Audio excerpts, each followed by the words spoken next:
আসসালামু আলাইকুম দর্শক সকলে কেমন আছেন। আমরা আজকে আরেকটি নতুন এপিসোডে আপনাদেরকে স্বাগতম জানাচ্ছি।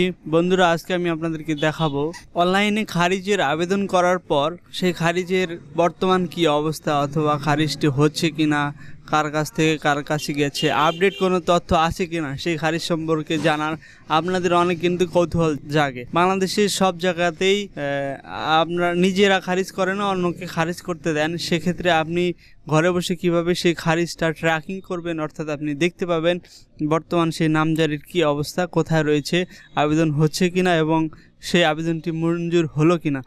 এটি আপনি ঘরে বসে মোবাইল এর অ্যাপস অথবা ডেস্কটপ অথবা কম্পিউটার যে কোনো ব্রাউজার থেকে অথবা যে কোনো অনলাইন সম্পর্কিত দোকান থেকে দেখে নিতে পারবেন।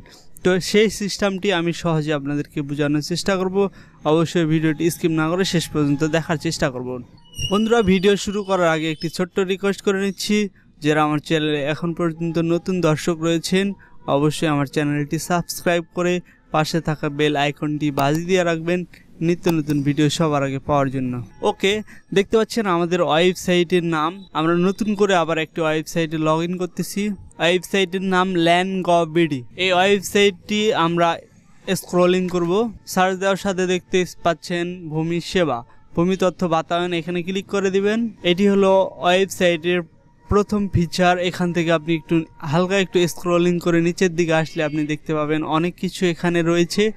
এখান থেকে আমরা যেহেতু আজকে খারিজের কাজ করছি, অর্থাৎ খারিজ দেখার জন্য চেষ্টা করছি, আমরা এখান থেকে দেখতে পাচ্ছেন মিউটেশন লেখা আছে, এই মিউটেশনে ক্লিক করে দিব। বন্ধুরা, যারা আপনারা খারিজের আবেদন করেছেন অবশ্যই দেখেছেন আপনাদেরকে অনলাইনে একটি অ্যাকাউন্ট তৈরি করে নিবন্ধন করার মাধ্যমে খারিজের আবেদন করতে হচ্ছে। আমরা খারিজের আবেদন সম্পর্কে আরেকটি ভিডিও দেব, একদম শুরু থেকে শেষ পর্যন্ত আপনারা সহজে বুঝে নিতে পারবেন। আজকে আপাতত দেখাচ্ছি যে আবেদন যাচাই করবেন কীভাবে। তো অনলাইনে লগ ইন করার সিস্টেমে আপনারা কিন্তু দেখতে পাবেন। আরেকটি সিস্টেম হলো যে সরাসরি আপনার লগ ইন করতে হবে না, আপনি সরাসরি জাস্ট আবেদনটি দেখবেন কি অবস্থায় রয়েছে।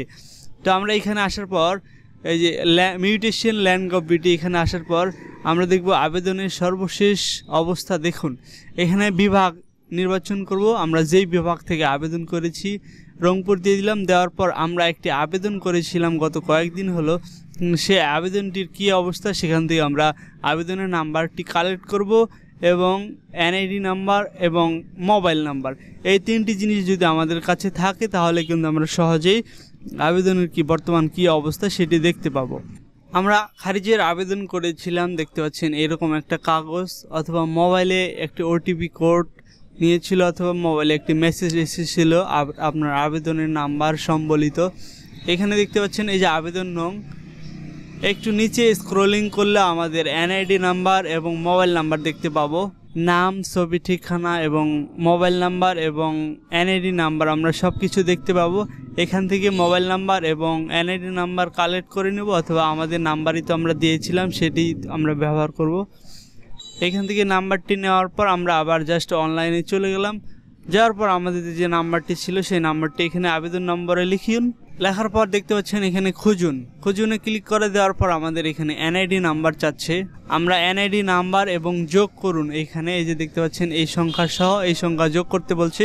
আমরা এখানে যোগ করে দিয়ে খুঁজুনে ক্লিক করে দেব। এনআইডি নাম্বার এবং যোগ করে দিয়ে আমরা খুঁজুন বাটনে ক্লিক করে দিচ্ছি। দেওয়ার পরেই দেখতে পাচ্ছেন আমাদের যে খারিজের আবেদন করেছিলাম সেই খারিজের নাম্বার, মিউটেশন মামলা নাম্বার এবং অর্থ বছর এবং যে যার কাছে বর্তমান রয়েছে তার নাম সহ বর্তমান অবস্থা সেটিও দেখাবে। আমরা এখান থেকে আবেদনের কপি ডাউনলোড করতে নিতে পারবো, পেমেন্ট রিসিপ্ট ডাউনলোড করে নিতে পারবো। এখানে দেখতে পাচ্ছেন যার কাছে বর্তমানে রয়েছে সে তার নাম হলো দীপঙ্কর বর্মন, সহকারী কমিশনার ভূমি, এবং তার মোবাইল নাম্বারটি এখানে শো করেছেন। বর্তমান অবস্থা ইউনিয়ন সহকারী ভূমি কর্মকর্তা কর্তৃক প্রতিবেদন প্রেরণ করা হয়েছে। এর একটু নিচে স্ক্রলিং করলে আমরা দেখতে পাবো যে কত পার্সেন্ট এগোলো এবং কি কি কাজ হয়েছে, 8 পর্যন্ত আসবে, তার মধ্যে কি কি কাজ হয়ে গেছে। এখান থেকে আমরা বিস্তারিত ক্লিক করলে আরও বিস্তারিত দেখতে পাবো। এভাবে আমরা চাইলে ঘরে বসে কিন্তু খারিজ অনলাইনে যাচাই করে নিতে পারবো, কোনো প্রকারের সমস্যা হবে না। এটি মোবাইলের মাধ্যমে করা যাবে, পিসি দিয়েও করা যাবে। এভাবে আপনি চাইলে করে নিতে পারবেন। আজকে এ পর্যন্তই রাখছি, আবারও দেখা হয়ে যাবে নতুন কোনো ভিডিওতে। সে পর্যন্ত আল্লাহ তাআলার কাছে সুস্থতা কামনা করে বিদায় নিচ্ছি। আসসালামু আলাইকুম ওয়া রাহমাতুল্লাহি ওয়া বারাকাতুহু।